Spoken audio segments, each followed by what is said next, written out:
Nothing Personal starts in 30 seconds.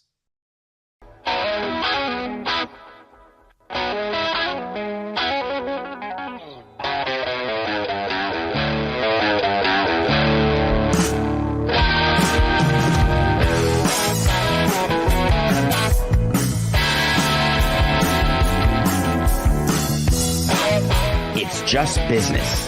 This is Nothing Personal. Here you go. Here you go.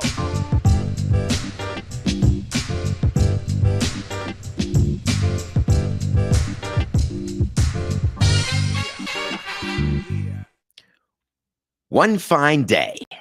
That's the Nothing Personal 3 words of the day for Thursday, 10/24/24. One fine day is all we have before the start of the World Series. I'm excited. I'm excited, of course, because every World Series, I go back to when you're in the World Series, when I'm in the World Series, thinking about what I did each particular day. Day -3, day -2, day -1. Day -1 was a good one. Day -1 is spent going to Yankee Stadium and checking out where your seats are, going into the clubhouse, doing the workout, talking to the media. You've totally finalized your roster, but you do spend some time with the manager and the GM in the office, just again going through before you submit it. The way the rosters work is you submit electronically who your 26 guys, then it was 25, who your 26 guys will be. If there's any final sort of injury decisions like Nestor Cortez or Gratterall, that with the Dodgers, there's one more opportunity to get them into the clubhouse today. Look at them and then decide before you submit your roster. You are finalizing all the tickets. You're trying to quiet the distractions of everybody who's been calling you and texting you and wants things from you. You're thinking about your employees and which games they're going to come to and all the logistics surrounding it. And the true peace of when you're the president of a team in the World Series, the true peace was the first pitch to the leadoff hitter once the game started. Home games, not peaceful. Road games, much more peace when you're in your seat. So I was been thinking, and we're going on different radio shows, and we're going to have an opportunity tomorrow. We hope to speak to Will Middlebrooks, former World Series champion, now an analyst for the Red Sox and for CBS, break down the World Series, doing pre and post game on CBS Sports HQ with Bobby Valentine. Got you covered here on the DraftKings Network every morning, 10 a.m. We're going to break down every game, obviously. And as I'm thinking about the series, people are waiting for the predictions, and it's time now. But I wanted to give you some key players first to watch. And you're going to hear a lot from Fox, and you're going to see Jeter, and you'll see A-Rod and Poppy. There's a few things that they probably won't give enough time to that I wanted to just make sure you're focused on. Number one, if I gave you 6 players, 3 from each team, who I said were the key players for each team, you'd assume I would say, well, that's obviously got to be Judge, Ohtani, Stanton, the 5 MVPs who are playing. No, let me give it to you. In a series like this, the key is going to be how the tier 2 players do and who outplays who. So someone like Gleyber Torres, Luke Weaver, the closer for the Yankees, the number 2 starter, Carlos Rodon. Those are the 3 key players for the Yankees. If Cole is terrible in his 2 starts, the Yankees have a problem. The key to the Yankees winning, they need Rodon in game 2 and game 6 to perform.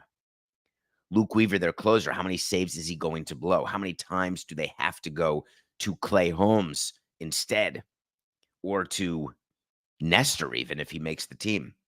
How often will Torres be on base for the murderer's row of Soto, Judge, Stanton? Side note, haven't seen the batting order. I'm hoping that Cashman decides that the whole left, right thing is not needed anymore, and that Stanton, no matter what it makes the bottom of the lineup look like, you're going to have to find a hero down there at some point to win 4-7. But navigating through Soto, Judge, and Stanton is so exhausting for the pitcher. whether it's the starting pitcher or bullpen arm, you don't want to put Jazz in there just because it's left, right, left, left, right. You don't want to put Austin Wells in there. It just doesn't make sense to me. So those are my three key players for the Yankees: Torres, Weaver, Rodon. And on the same light, think about the Dodgers. I'm not going to tell you about Ohtani, Betts, and Freeman. For me, Jack Flaherty is their opening day. 4-8-69. For the Dodgers, Jack Flaherty will be pitching game one. I might game two for the Yankees. That's my key pitcher, Rodon. But for the Dodgers, it's game one. Let me explain. When you are home, you need to win game one. The Dodgers have got to get the game tomorrow night. We felt when we took game one in Yankee Stadium back in 03 that we had the series. We didn't feel intimidated by the Yankees to start with, no matter what the Yankees did to try to make us feel young and experienced, and all the videos they played of all the ghosts of Yankee Stadium. Didn't pay attention to it, went in, got a run in the top of the first immediately, and never looked back. The performance of Flaherty in game one is going to be critical to this series. That's a key player. Two, one of my favorite players on the Dodgers because getting on base matters. Max Muncy had that streak where it was a postseason record, like 12 at-bats in a row. He was on base. You need that. Walks, singles, doubles, hit. I don't care what it is. Get on base. Having Muncy in the lineup in the 4 to 8 hole where he will occupy, turning the lineup over, having people able to not make outs so you can get back to Ohtani at the top. Max Muncy is going to be important. Along those lines, Will Smith. Will Smith is their cleanup hitter, but not anymore because he couldn't hit in the championship series. They moved him down to 7th and 8th. You saw that he hit a home run, one of the 2-run homers in the final game 6. Will Smith against the Mets. Will Smith is a key offensive player. The thing is, when you are the sole catcher, remember, there's no off days in the playoffs. Will Smith has caught every postseason game, and he will catch every World Series game. You don't go to your Sunday lineup ever. Austin Barnes may be a fill-in in a late inning game, but it's going to be Will Smith. People don't give enough credence and thought to the difficulty in being a receiver, being a catcher, especially the Dodgers catcher, where there's bullpen games where your bullpen is being used so much. You've got to keep track of every pitcher. Even though he's had him this season, it doesn't matter. It is mentally taxing, and it is rare that it doesn't impact the bat. Pudge Rodriguez is a Hall of Famer because he was able to have it not impact the bat, and he could stop the running game, and he could control the entire pitching staff. For Will Smith, he's capable at that level. He just hasn't hit at that level. Me, that's a key. We'll see how it goes. There's 4 storylines that we should all be watching as this World Series unfolds. The 4 storylines will help inform you how the series is going, whether or not there's an advantage to the Yankees or the Dodgers at any point, because what you're going to read in all of the summaries and predictions, this is a even series. People are saying it's a toss-up. It's a 7-game series. Who knows what's going to happen? I happen to agree with all of those, but in order for that to be the case, the following needs to happen. The differentiating factor. Will it be Ohtani or Judge who rises up more above the other? I'm going to compare Ohtani and Judge as the 2 current league MVPs. They're going to be named MVP for this season. Ohtani in the National League, Judge in the American League. Judge has had a mediocre postseason. Ohtani is crushing with men on base. I still can't believe they keep him at the top of the order, but bless their souls, Andrew Friedman's a genius. They want Ohtani at the top. They feel like he gets the extra at bat.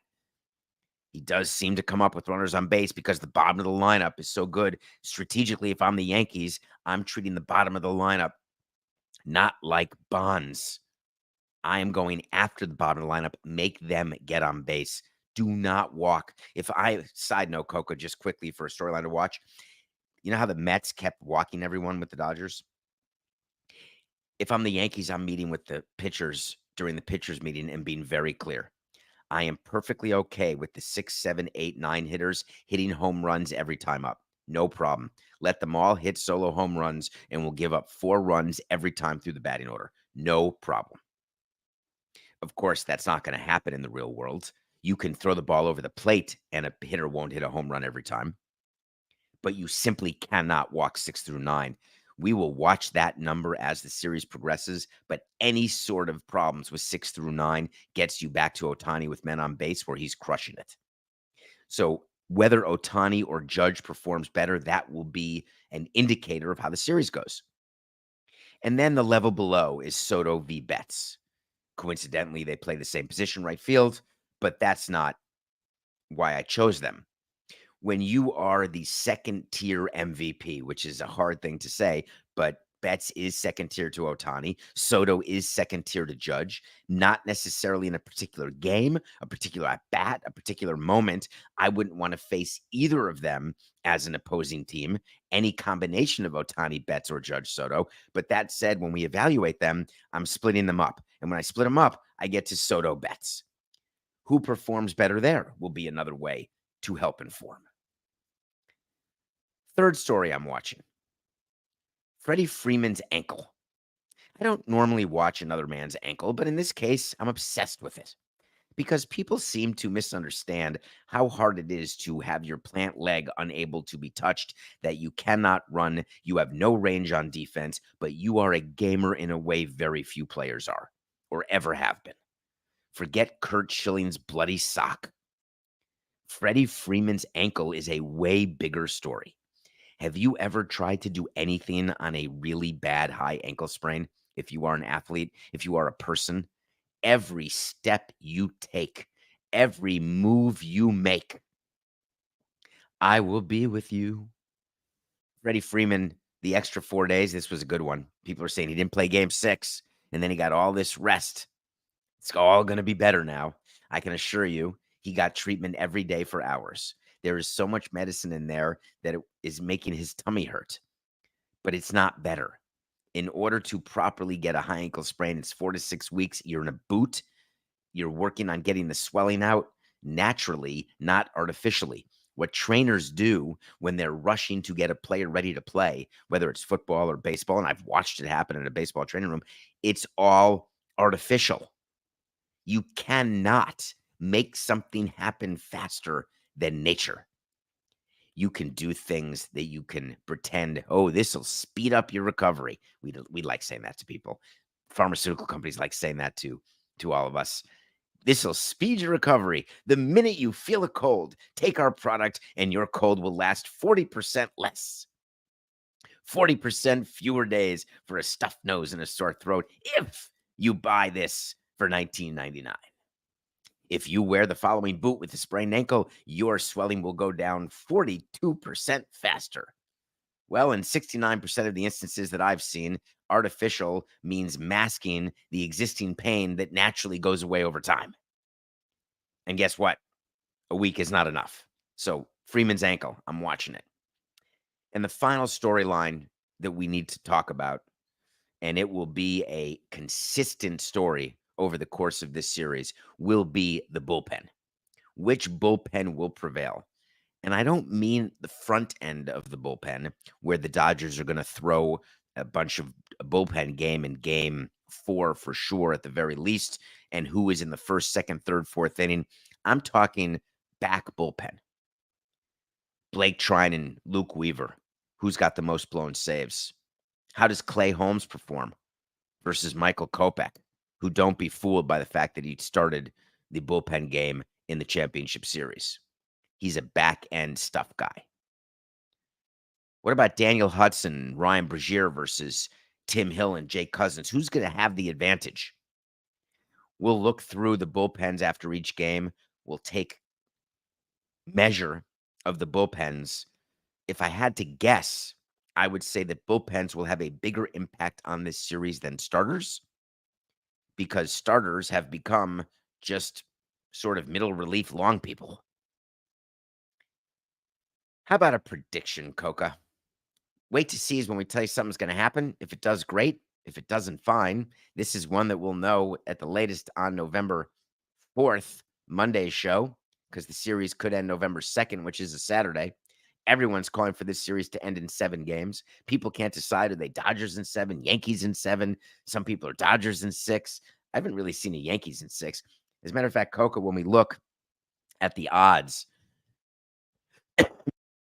Dodgers in 7 and Yankees in 7 are the 2 shortest series game odds. Because I assume that if you think the Dodgers or Yankees will sweep, you will get paid tremendously because neither one of them will sweep. Wait to see. There will be a parade on Broadway. Judge, Stanton, Soto, Aaron Boone, Brian Cashman, Hal Steinbrenner. You are going to win a World Series, but you're going to take till November 2nd to do it. Yankees in 7. Could you play some music, please? You know what I want? I want to talk to Samson. So you want to talk to Samson. Please add to the growing, burgeoning group of individuals who go into my Twitter at David P. Samson, who go into Instagram, who go into davidsamsonpodcast.com. Please ask me questions. It's so much fun when you do. Love answering them. Can't get to all of them. Sometimes they make the show. You knew, you crazy guy. Dear David, who in their right mind would value the Oakland A's at $2 billion? Did you see where Fisher wants to sell 25% of the team? I appreciate that question. Dear David, like you're writing me a letter. Couple things. One, it's not the Oakland A's, it's just the A's. I don't want to keep making people in Oakland feel badly by giving them any sort of PTSD by continuing to call them the Oakland A's. They're not in Oakland anymore. I'm not calling them the Sacramento A's because they don't want to be called the Sacramento A's. So why would I do it? Why would I give any love to a city that they don't love themselves, which they should? Sacramento's awesome. We're just going to call them the A's. So a story came out yesterday, and it's a oldie but a goodie, and I wanted to explain to you what's happening. The story came out that John Fisher, the owner of the A's, is looking to bring on a limited partner. And he wants to get a 25% partner. That means someone to buy 1/4 of the team. And he wants to raise $500 million. The math is off. So let me be clear, because some of you figured it out without Nothing Personal because you've listened to prior Nothing Personals. If you are shopping 25% of your team and you put a value of your team of $2 billion, that's the enterprise value. You have to take the debt away from that number in order to calculate the amount of cash that a limited partner would have to give to own a certain percentage. So for easy math purposes, if the A's, which they don't, had $1 billion of debt and a limited partner bought in at a $2 billion valuation enterprise, you take $1 billion from the 2, which means the equity is $1 billion. So 25% of that team is $250 million. That's the check you write to own 25%. It's not unlike your house, your mortgage. You know the equity value of your home. That's different than the overall value of your home. That's when you get into trouble, is when the overall value of your home is less than the debt on your home. That's a problem. How do you choose an enterprise value? People are confused about this. You don't choose an enterprise value. The only thing that you choose is what you ask for the enterprise value. It's a totally made up number. You can say it's 10 times EBITDA. Look at the revenue of my team. It's $100 million. We're going to trade at 10 times revenue. This team's worth $1 billion. My revenue's $200 million, including revenue sharing. 10 times revenue. Pay me $2 billion. This is not an industry which you find on Wall Street and other industries around the world, basically, where they fit into certain multiple categories. Meaning, if you build engine parts, if you are Callahan Auto Parts, you can get 3 times your revenue if someone wants to buy your company, because the auto part industry is roughly 3x. Making it up? Don't know, but for purposes of this, just pretend I'm right. Most industries have that. Sports does not, under any scenario. John Fisher goes out. Now, it's not John Fisher going out. He hired a company to do it. I never had to hire anyone to go out. It's so funny that all these teams, the Twins, are hiring Allen and Company. Hi, can you find someone to buy the Twins? Yeah, I'll do it. You just say the Twins are for sale. It's not like it's hard to come by. It's not like it's a secret company that somehow there's somebody in Japan or Russia or China or North Dakota who's like, oh, I didn't know. I didn't know you were for sale. That happens in the real world of companies that no one's thinking about, like some sort of tech company or some small little startup. There's only 30 baseball teams. When one's for sale, you just get a microphone and you say, hi, my name's David Samson, and we're for sale. And then you wait for the phone to ring. But anyway, if you're willing to spend tens of millions of dollars on fees to people, have at it. Good for you. So John Fisher hires somebody saying, please sell my team. What he's not telling you, he's been trying to do it for years. Years, I tell you, multiple years. And the reason why he has not gotten an investor at the level he wants is that John Fisher is already putting a value of the team that is completely made up, assuming that there's a building that's built in Vegas that opens in 2028, and that increases the value of his team by double. Where did he go wrong in this decision? It's like when you put your house on the market and say, I'm going to charge $1 million. No problem. Charge $1 million for your house. The house is worth 400. If someone pays $1 million, God bless America. But the odds are no one's going to be that stupid. Have you seen the new ballpark in Oakland? Is it open yet? Do we have any idea what the cost is of the new ballpark? Because if you're buying into a team that's responsible for the overruns of the ballpark, don't you think you want to see the budget? Wait a minute. There is no budget for the new ballpark yet because they don't have construction documents. They have no idea what the ballpark's going to cost. But don't worry, come be a partner of mine and we'll go through it together. They couldn't even get Bally's to buy into the team because Bally's would look at it and say, I don't seem to have enough information to ever be subject to overruns. You promised me that it's going to open in 2028? You're damn right I do. Really? How's that? Are you going to rep and warrant it in any deal when I buy part of the team? Are you going to give me a money back? Give me a higher percentage of the team? I'm going to get 25% right now based on a $2 billion enterprise valuation. What if the stadium opens a year late? Do I get to own 35% without putting an extra dollar in? If there's overruns, John Fisher, will you put them in but not make me as the new 25% owner? So I have no capital calls of any kind? Will you protect me in that way? Oh, probably not, which is why I can't find anyone to invest. All right, let me give you another one. Look at these numbers, John. You're counting on a lot of attendance. I'm going back over a bunch of new stadiums recently, and they don't get that sort of increase. So what happens if we don't hit our revenue numbers? Are you going to put in all the money to cover the losses? No, we'll just cut the payroll. Are you going to guarantee that we'll run a break-even team? Because I don't want to have to put in more money if I'm investing all this money at a $2 billion valuation. John Fisher would have to basically contort himself in a way that MLB would not allow to get someone to invest at a $2 billion valuation because it's a dream, literally a dream. So what's the purpose? What's the story? What's happening? Is it that John Fisher needs the money? Well, he may not want to reallocate his assets. He may not want to sell a bunch of stock, sell a few other things that he has.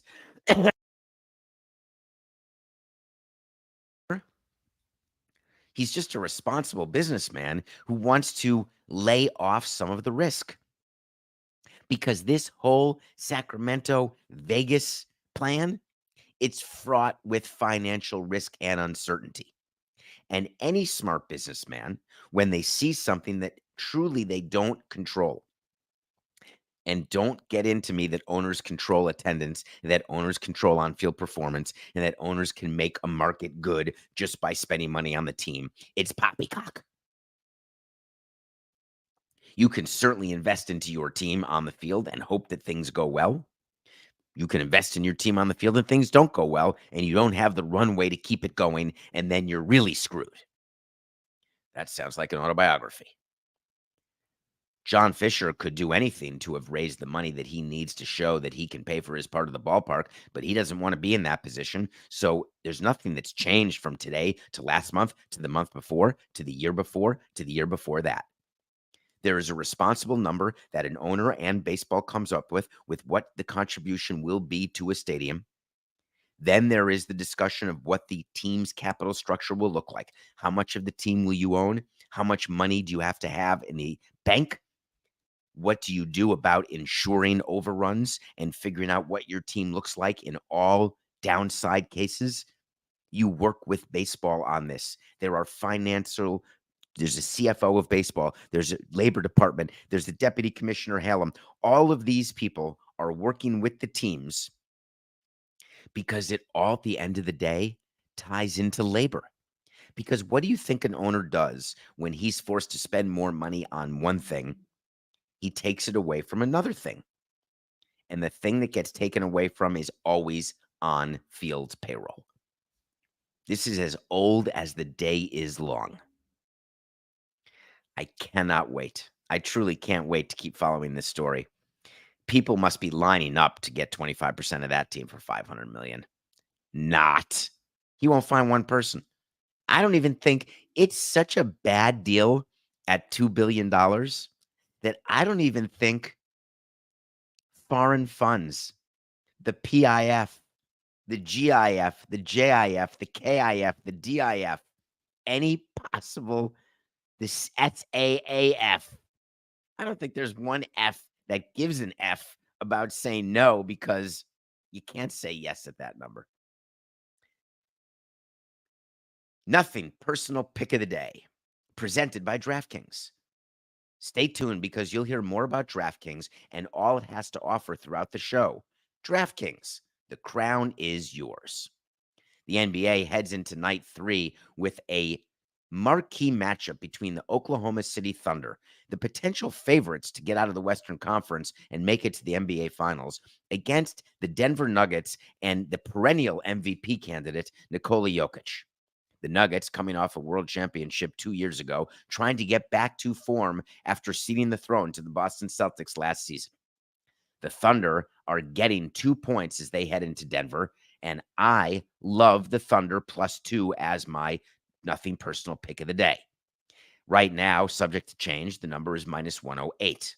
The reason why I like the Thunder is opening day is the sort of game where, of course, everybody's excited. Who could be more excited than the Clippers last night? 4-8-69. Nothing personal pick of the day. Sorry, Coca. All right, I'll do this way cleaner. I know I got to do better. All right, I will. Right now. 4-8-6-9. Nothing personal pick of the day presented by DraftKings. Stay tuned because you'll hear more about DraftKings and all it has to offer throughout the show. DraftKings, the crown is yours. Tonight, the Oklahoma City Thunder are going into Denver on opening night, and we're taking the Thunder +2 versus the Nuggets as a statement game for the Thunder to let them know they indeed deserve to be and will be the favorites in the Western Conference throughout the season. Thunder +2 versus the Nuggets. That's the nothing personal pick of the day. Cut that one, Coca. It was way better. Wednesday, we had the Bucks 3.5 over the Sixers. The Sixers without Embiid. You know what? I wonder whether Josh Harris just likes being investigated by the NBA. I wonder whether Adam Silver says, man, you are a pain in my tuchus. Josh Harris was told by the brilliant Daryl Morey, hey, our only shot here, I know we haven't won a title since, I'm going to make up a year, I want to say 1983. We haven't won a title. I'm going to double down on that, Coca, until you yell at me in my ear that I'm wrong. We have not won a title. We've got a 2-time MVP who can't stay healthy. I don't care about the load management rules. I don't care about the fines that we get for not having a player available. for a national TV game, we're not going to play Embiid. We're going to sit him, and we're going to sit him early and often. Embiid didn't play yesterday, and immediately the NBA is going to begin an investigation. Sources told ESPN that they've had it. The NBA is just done. I don't blame them. All of this money in these media deals that the NBA is getting, including the lawsuit that they're dealing with, obviously with TNT and Warner Brothers, promises are made, contractually obligated provisions. There are rules in place. And the Sixers, like all the other teams and all the other players, basically just thumb their nose at it. They could care less because all they read about is everybody saying there's going to be $1 billion player here soon. All these players with their guaranteed contracts at numbers. You think Ohtani gets paid a lot. Why don't you go ahead and look and see what NBA players are getting? There's no deferrals there, baby. But Embiid was there sitting in his sweatshirt. Paul George not playing. It wasn't exactly hard to pick the Bucks over the Sixers. We are 147 and 156. Don't give up. It's only October 24th. I have 2 months to get back to par. All right. It's Thursday. I just remembered by looking at the rundown here, Coca. We get to review a movie from my top 100. And then I've got 2 interesting cowboy stories. I just want to give a special thanks before the break. If you're listening or anyone's listening close to him, dear Jerry Jones, the owner and the GM, I love you, man. Just please keep talking. We'll be right back.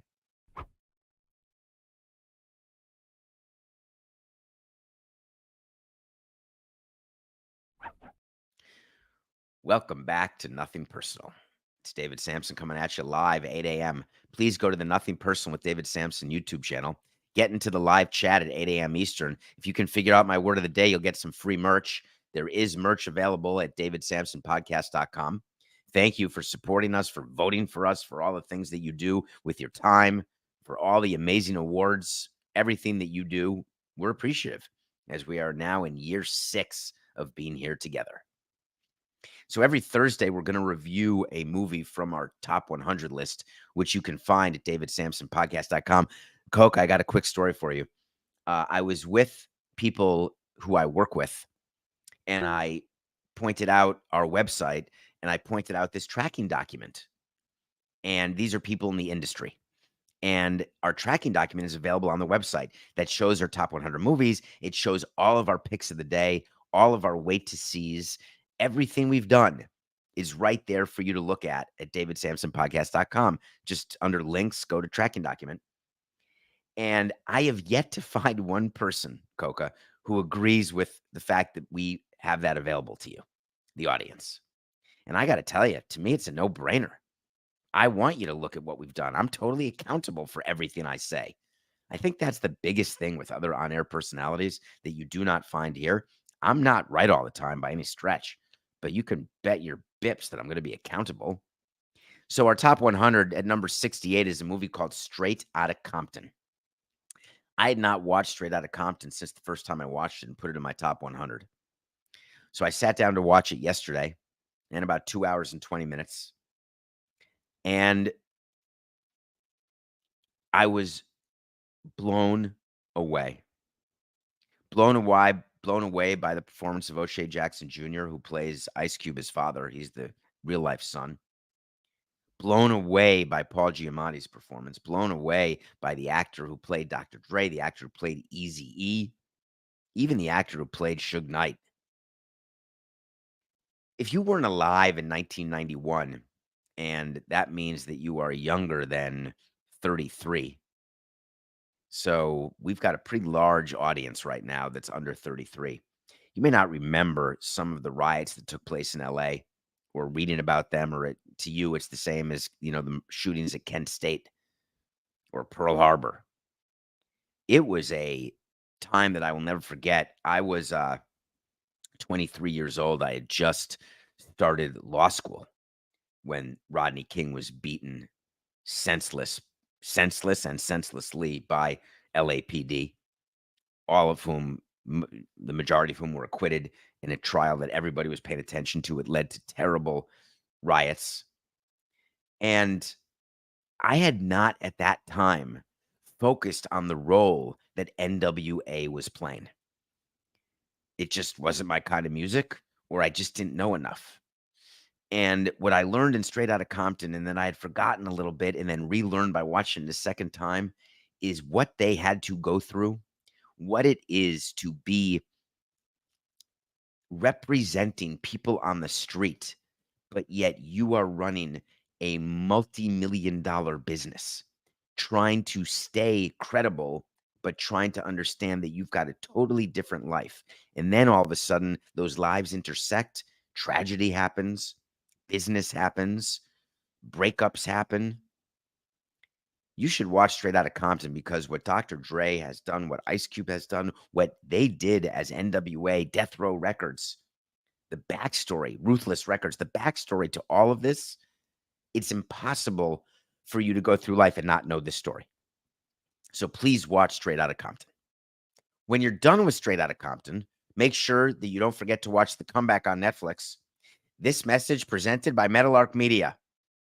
Just kidding. Well, it is actually, but I love The Comeback because there's a bunch of 2003 Marlin stuff in it. We reviewed The Comeback earlier this week or last week, I can't remember, but it did debut on Netflix yesterday, and you should watch it. 3-part series. Enjoy.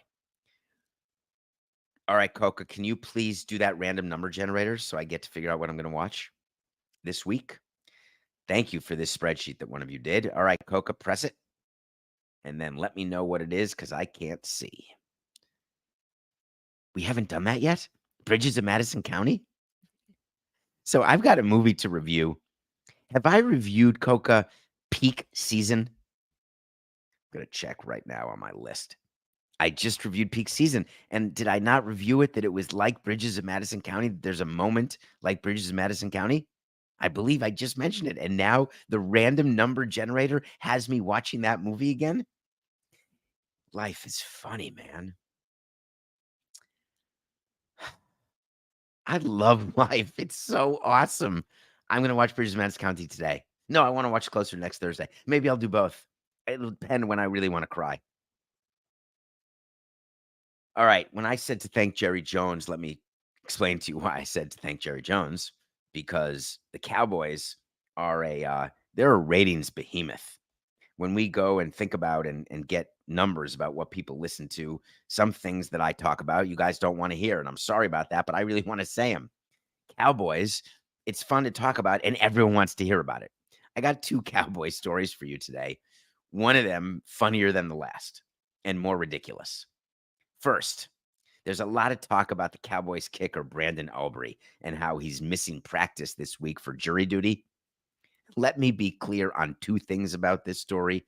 Number 1, I love that Brandon Aubrey is doing his civic duty and serving on a jury. He was actually selected not to just show up. He was impaneled, which means he's hearing a felony assault case. This is according to the Star Telegram. That said, what are you doing? This is not like you have a job 12 months a year.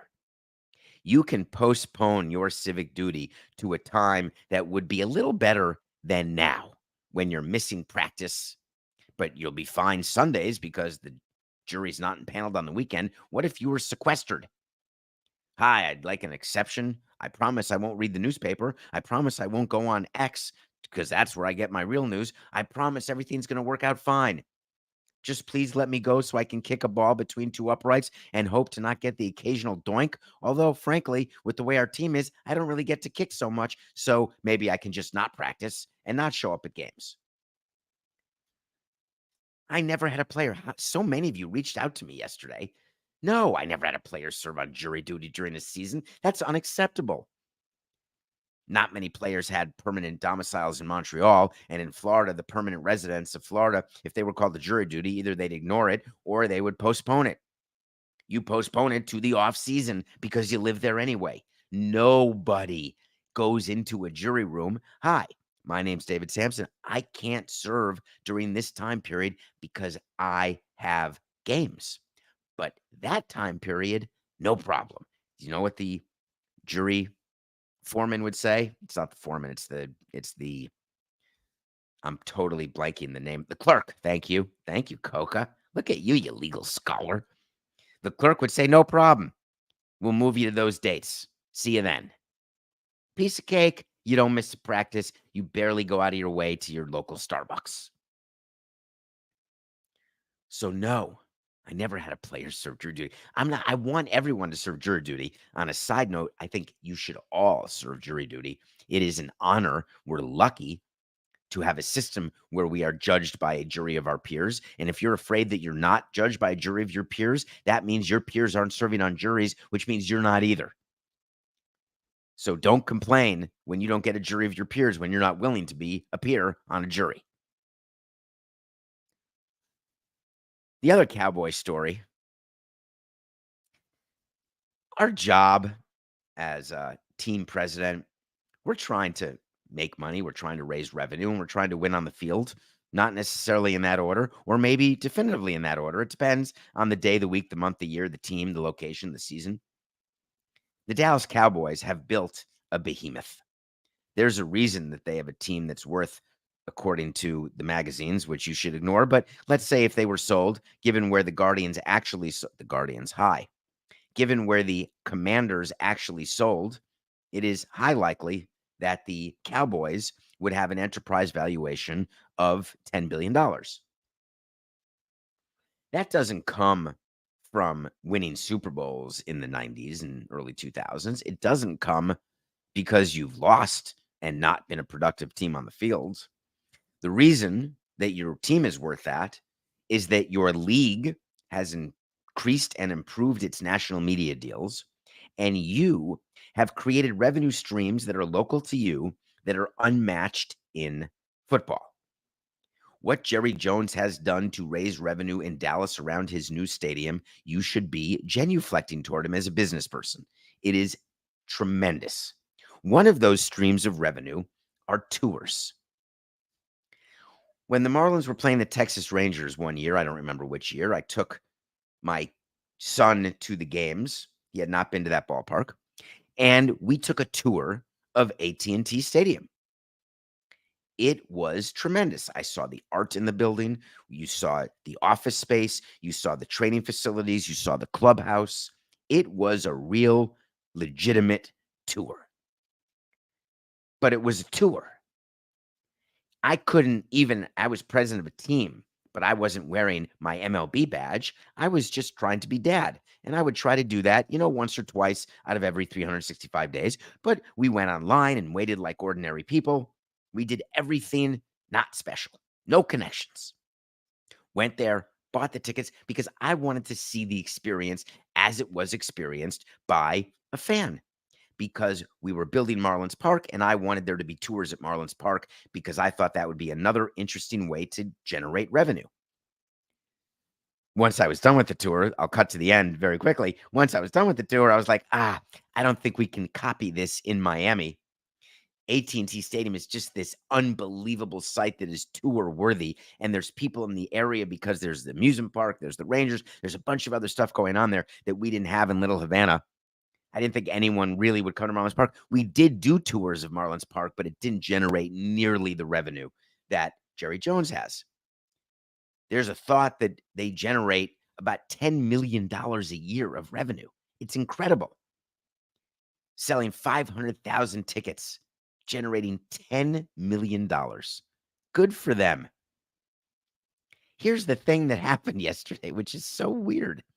There was a report on ESPN.com that players were upset with these tours because it served as a huge distraction to them, calling it that the tours are one of the biggest distractions of working for Jerry Jones. I'm trying to understand how you value and evaluate the levels of distraction. You're telling me that a tour versus what Jerry does to you in the media versus living under the microscope that you do as a professional athlete, here's what you don't like. When 20 people at a time are walking through the building with IDs and they see you walking to the food room or they see you walking to the workout room or they knock on the glass window to look inside as you're lifting weights and then they move on. Do you think part of the tour, because it wasn't part of my tour, is that your guys are like zoo animals where people pay and they get to stand outside the glass and knock on the glass and feed you bananas? It's not how it works. Throw you little good and plenties. Hey, that's the workout room. Hey, we got players working out there. Let's move along now. No one's standing there for 10 minutes. You don't even get to stand there for 2 minutes. And what do you think, that celebrities on studio lots, you can't let anyone tour Warner Brothers? We'd hate to have to run into a normal person while we're walking to our soundstage or going to our car. Hey, good to see you. And then you keep moving. You don't even have to stop. Shake, drop, roll, sign. You don't have to do anything. If players are really complaining about the distraction of the tours, then I got 4 letters for you. SOFT. How soft can you possibly be? Former safety, J-Ron Curse, said that you would be on your way to eat and you're running into tours. You're on your way to meetings. You're running into tours. Veteran players, current players have discussed the disturbance of the tours. Did you know? I don't know if you knew this. This is an amazing epiphany, Coca. We just solved world peace. We split the frickin' atom. The reason the Cowboys are getting blown out at home is the tours. I can't believe I didn't think of that. My bad. Let's try this segment slightly differently. Next, I'd like to talk about something that's going on in Dallas that is clearly causing the Cowboys to be a bad home team. And if Jerry Jones, the owner, would like to make a difference and actually win games, then he would cancel all tours of AT&T Stadium during the season, because it is such a huge distraction for players to have to see normal people by 20 or 100 5 times a day, because it gets in the way of them running the right routes. It hurts the wide receivers. It gets in the way of understanding how to get your assignment on defense and whether or not you're tackling. It has been the most critical issue for the Cowboys. It's not about not having Derrick Henry. It's not about not having the right head coach or the right system put into place or the right personnel chosen by the GM. There is no doubt that the problems the Cowboys have had, and I don't mean this year, I mean every year, have been caused by these tours that take place at AT&T Field. If Jerry Jones is smart, he will stop these tours at once. You like that segment? Are you joking? It's too much. I love you, Jerry. I really do. Let's talk about what happened Monday night. Final episode, final part of the show today on a Thursday. Did you watch the Cardinals-Chargers game? That was our pick of the day. There was a game that was exclusively on ESPN Plus. It was just streaming. There was word yesterday from media types that it was an abject failure. Only 1.8 million people viewed the exclusive Cards-Chargers game on Monday night on ESPN Plus. Failure? Failure? Who said that? Come on my show right now and explain to me why 1.8 million people. You've got 25 million subs on ESPN Plus. You're putting a Monday night game side to side with your regular Monday night game on ESPN. And you are saying that we're going to start training our customers that if they want to see certain things, they're going to have to get ESPN Plus. They are doing a huge DTC, direct to consumer. ESPN is focused on that. They're investing in it. And you didn't think there would be small steps toward you understanding what the new rules of engagement were? And they got 1.8 million people to do it. That's more people than watch the WNBA finals, which everyone celebrates about. I find it to be funny that there'd be any negativity about 1.8 million viewers on a streaming channel. It's like when they budgeted what they would get out of their 25 million subs, who would be watching that game? That is an overshot of the percentage.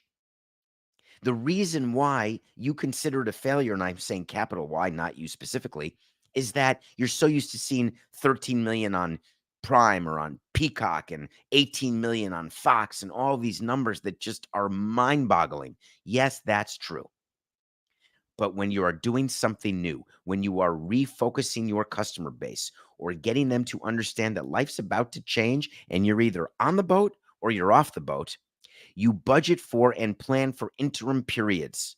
It's periods where you are getting your customers used to something new. That's the period we're in.